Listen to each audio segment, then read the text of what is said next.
আপনার বাচ্চা দুজন সুস্থ আছেন তো না? নিজের সব সুখ আহ্লাদ বিসর্জন দিয়ে যিনি একটি নতুন জীবনকে পৃথিবীতে আনলেন, সেই মায়ের ত্যাগের ঋণ শোধ করার সাধ্য কারণেই অর্থের অভাব যেন একজন মায়ের মুখের হাসি ফোটাতে বাধা না হয়। তাই বিনামূল্যে নিরাপদ প্রসবের পর আজ আমরা এসেছি তার এবং তার সন্তানের খোঁজ নিতে। ভালো আছেন? বাচ্চা সুস্থ না?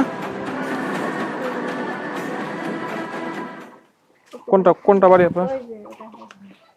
ওইটা বাড়িতে একাই কেউ নাই?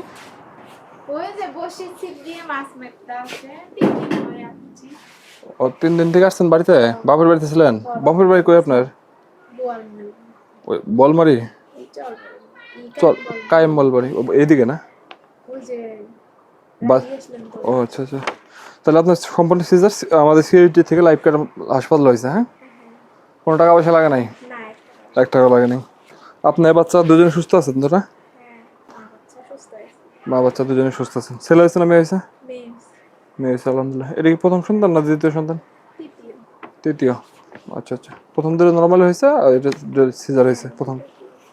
আচ্ছা, এমনি কোনো সমস্যা? আচ্ছা, আপনার বাড়ি ঘরে সব দেখার জন্য আসলাম। আমরা ফ্রি অপারেশন করে দিই। অ্যাপেন্ডিসাইট, হার্নিয়া, হাইড্রোসিল, টনসিল, টিউমার, হ্যাঁ, এই ধরনের হাত ভাঙা, পা ভাঙা থেকে শুরু করে যে অপারেশন রোগগুলো আছে 1 থেকে 21 বছরের মধ্যে হলে আমরা ফ্রি অপারেশন করে দিই। হ্যাঁ, আর ছোটো ছোটো বাচ্চা ওই যে আপনার 0 থেকে 21 বছর যাদের, সেটা হলো আপনার টাইফয়েড জ্বর আর নিউমোনিয়া জ্বর, হ্যাঁ না, টাইফয়েড আর নিউমোনিয়া হয়, এদের ফ্রি চিকিৎসাতেই। আর সিজার করায় যে কোনো বয়সী, হ্যাঁ, ফ্রি। তো আমাদের কোনো টাকা পয়সা লাগে না, ওষুধপত্র থেকে শুরু করে সবই আমরা ফ্রি করে দিই। তো ওই যে ভাই ওই যে মৌলবীর মাধ্যমে খবরটা পাইছিল আমাদের, যাই হোক ভাইয়ের ওয়াইফ, হ্যাঁ, ভাইয়ের ওয়াইফটা ফ্রি সিজার করাই দিছি। আর আমরা তো কাজ করি আসলে বিদেশিদের সাথে, ওরা তো আসে না, তো আমাদের আসতে হয়। সেই ক্ষেত্রে ধরেন কিছু ছবি ভিডিও ওদের পাঠানোর লাগে যে আমি কাজ ঠিকঠাক মতো করছি কিনা, যে হ্যাঁ অন্য কারো করা দিলাম নাকি। এই জন্য আপনাদের পাড়া প্রতিবেশী সহ কিছু লোক লাগে। ভাই প্রতিবেশী চাইছিল, দেন নাই প্রতিবেশী? প্রতিবেশী তো ওই সেই সময় গেছিল, হ্যাঁ। কাজে ছিল, ব্যস্ত আছিল, তাই না?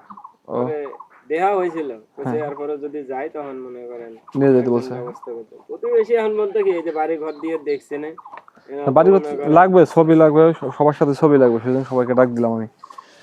ঠিক আছে, আসেন তাহলে আমরা কাজ করি। কই আপা কই?